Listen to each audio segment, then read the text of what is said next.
सबका स्वागत है आपके अपने YouTube चैनल पर। तो दोस्तों आज हमारी वीडियो का विषय है कि जो गाय भैंस है उसमें कब एआई करवानी चाहिए और कब उसकी बच्चेदानी की सफाई करवानी चाहिए। तो दोस्तों आज हम इस बात पर ऐसे के लिए चर्चा कर रहे हैं क्योंकि जो मेरे साथी है, मैंने पहले मेरी एक दो वीडियो में अपने व्हाट्सअप नंबर दिए थे, उनसे वो जुड़े हुए हैं। तो वहाँ पर बताते हैं, अगर आपको भी व्हाट्सएप पे हमारे साथ जुड़ना है तो आप नीचे हमारा मोबाइल नंबर देख सकते हैं। पहले चैनल को सब्सक्राइब कीजिएगा, उसके बाद जो अपनी पशुपालन से संबंधित कुछ भी समस्या है वो इस नंबर पर आकर व्हाट्सएप पर हमारे पास ज़रूर बताइएगा। हम आपको उससे का उचित से उच्च इलाज बताने की कोशिश करेंगे मेरे साथियों। तो जैसे कि आप देख रहे हैं पीछे जो कई साथी मेरे साथ जुड़े हुए हैं, उन्होंने हमारे पास कुछ फ़ोटो भेजी है जो आप पीछे देख सकते हैं कि हमने हमारी भैंस को क्रॉस करवाया था भैंसे से, लेकिन वो लगातार से 15 दिन से लगातार ऐसे ही डिस्चार्ज डालती आ रही है, जैसे मोटा गाढ़ा डिस्चार्ज डालती है, उसमें सफ़ेद मवाद जैसा कुछ देखने को मिलता है। लेकिन 15 से 20 दिन बाद वो भैंस दोबारा हीट में आ गई। तो अब मैं उसे भैंसे से क्रॉस करवाऊँ या फिर उसकी बच्चेदानी की सफाई करवाऊँ, उसके बारे में कुछ बताइए। तो मैं कहता हूँ कि दोस्तों जैसे ही आपने भैंसे से अपनी गाय भैंस को क्रॉस करवाया है, भैंस को क्रॉस करवाया है गाय भैंसे से, तो उसमें आपको लगातार से 15 दिन से वो डिस्चार्ज कर रही है, तो वहाँ पर उसके गैपिन ठहरने का तो मेरे भाई कोई चांस ही नहीं है, क्योंकि वहाँ से जो जानवर है गैपिन नहीं ठहरता। क्योंकि अगर पशु गैपिन ठहर जाए, अगर भैंस से गैपिन ठहर जाएगी तो डिस्चार्ज बिल्कुल नहीं करेगी। हाँ, गाय में हमें ये चीज़ें देखने को मिल सकती है कि गाय गैपिन हो गई है लेकिन लगातार डिस्चार्ज डालती जा रही है, जैसे लास्ट मंथ तक भी डिस्चार्ज डालती है, बिल्कुल पानी डालती रहती है। वो गाय में अलग कंडीशन होती है, लेकिन भैंस में हमें ये चीज़ें बिल्कुल नहीं देखने को मिलती। और अगर देखने को मिलेगी तो डिस्चार्ज है वो बिल्कुल पतला डालेगी, मोटा डिस्चार्ज या जिसमें मवाद जैसा कुछ देखने को मिले ऐसा कुछ भी नहीं डालती है। तो जैसे भाई पूछ रहा है कि इस समय मुझे क्या करवाना चाहिए, तो मैं कहता हूँ मेरे पशुपालक साथियों, आपको यहाँ पर थोड़ी जागरूक होने की ज़रूरत है। अगर आप यहाँ पर थोड़ा संभल जाओगे तो मैं कहता हूँ कि आप अपनी जो गाय भैंस है उसे एक बार में गैपिन ठहरा सकते हो। उसके पीछे का कारण जानकर उसका सही से इलाज करवाइए, आपको पशुपालन में ज़्यादा नुकसान नहीं उठाना पड़ेगा। क्योंकि मैं फील्ड में जुड़ा हुआ हूँ मेरे साथियों, मैं अक्सर जब फील्ड में जाता हूँ तो बताते हैं कि ये कटड़ी है, हिफर थी, पहले रिपीट हुई थी, एक ऐसी कटड़ी थी वो तो हमने बेच दी। तो अगर वो बेची है तो रिपीटर थी तो उसे कोई घर के लिए तो लेके नहीं जाएगा, उसे कसाई लेके जाता है, मार देता है जानवर को। या फिर गाय हैं वो रिपीटर हो जाती है, उसे लोग क्या करते हैं, आवारा छोड़ देते हैं, उसे बेसहारा कर देते हैं। तो साथियों अगर आप जो मैं चीज़ें आपको बताऊंगा उन पर अगर थोड़ा सा गौर फरमाते हैं ना, तो आपका जो पशु है एक बार में गाभिन हो जाएगा। और ये मैं दावा करता हूँ साथियों, क्योंकि मैं फील्ड में बहुत से केस देखने को मुझे मिलते हैं और मैं रिपीट ब्रीडर पर बहुत ज़्यादा मैंने काम किया है। मैं उसे लगभग है वो गाभिन ठहर जाता है। तो मैं बात करता हूँ आज इस विषय पर। देखिए साथियों, जैसे कि आपने आपकी भैंस को क्रॉस करवा लिया भैंसे से, तो उसके बाद वो लगातार डिस्चार्ज डाल रही है 15 दिन से, जैसे कि भाई ने पूछा है हमसे, और उसमें मवाद जैसा आपको कुछ देखने को मिल रहा है, तो वहाँ पर आपको अपनी गाय भैंस है उसकी बच्चेदानी की सफाई करवाने की ज़रूरत है मेरे साथी। वहाँ पर आप नेक्स्ट टाइम ये गलती मत कीजिएगा कि फिर से भैंसे से क्रॉस करवा रहे हो या फिर उसकी एआई करवा रहे हो।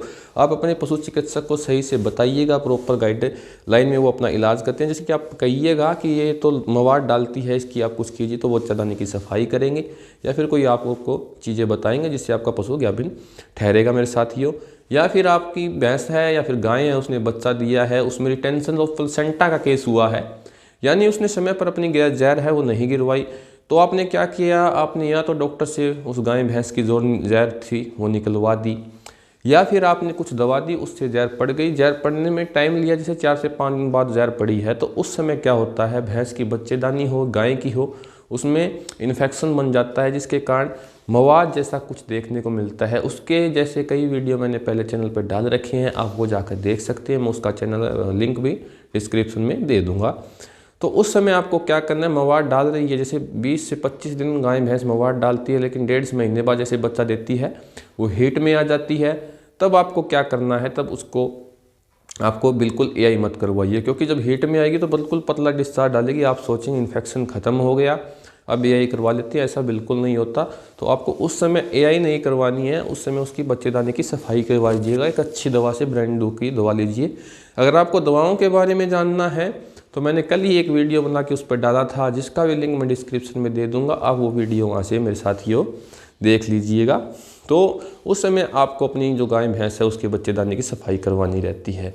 अब बात करें तो एआई कब करवानी है, तो साथियों एआई का तो आपको पता चल ही गया होगा कि जब खुल के पशु हीट में आए तो तब एआई करवा लीजिएगा। लेकिन जो मैंने 2 कारण बताए हैं वो बिल्कुल नहीं होने चाहिए उनमें, यानी ना तो कोई जहर डटने जैसा कारण, अगर जहर डटी है आपने उस समय उसकी बच्चेदानी की अच्छे से सफाई करवा ली, हाँ तभी हिट में आई, तब आप उसकी एआई करवा सकते हैं या फिर भैंसे से क्रॉस करवा सकते हैं, वो आपके मन की बात है दोस्तों।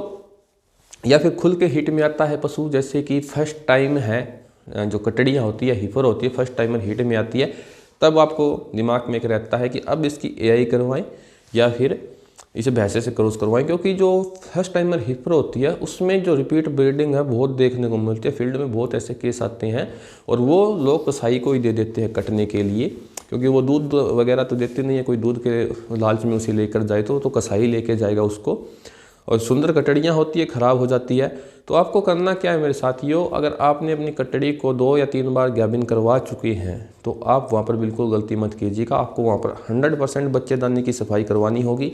उसके रिपीट होने का पीछे का कारण जानिएगा, अगर आपको जानने हैं कारण, उसके भी वीडियो बहुत से चैनल पर बनाए हुए हैं, आप वहाँ जाकर वो देख लीजिएगा। तो उसके कारण जानिएगा। अगर उसमें कोई इन्फेक्शन वगैरह आपको दिख रहा है, जैसे बैठती है वहाँ सफ़ेद डिस्चार्ज डालती है, उसमें मवाद देखने को मिल रहा है या फिर खून जैसी कोई चीज़ देखने को मिल रही है, तब आपको उसकी जो एआई करवानी कोई ज़रूरी नहीं रहती, तब आपको उसकी बच्चेदानी की सफाई करवानी है मेरे साथियों, तब उसकी सफाई करवाइएगा बच्चेदानी की।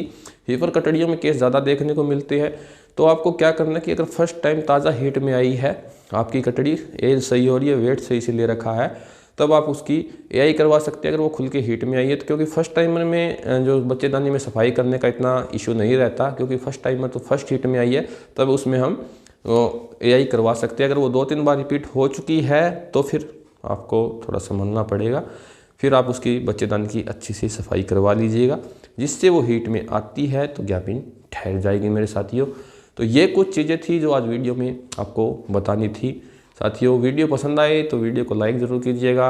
अगर फिर से कह रहा हूँ, कोई आपको समस्या है व्हाट्सएप पे मेरे साथ जुड़ना चाहते हैं, वहाँ पर कोई साथ नहीं है, ये नीचे आप नंबर देख सकते हैं, मैसेज कीजिएगा। अपने पशुपालन से संबंधित कोई भी समस्या बताइएगा, हम आपका ज़रूर उसका समाधान बताएंगे। दोस्तों मिलते हैं अगली वीडियो में एक नई जानकारी के साथ, तब तक के दोस्तों नमस्कार, धन्यवाद।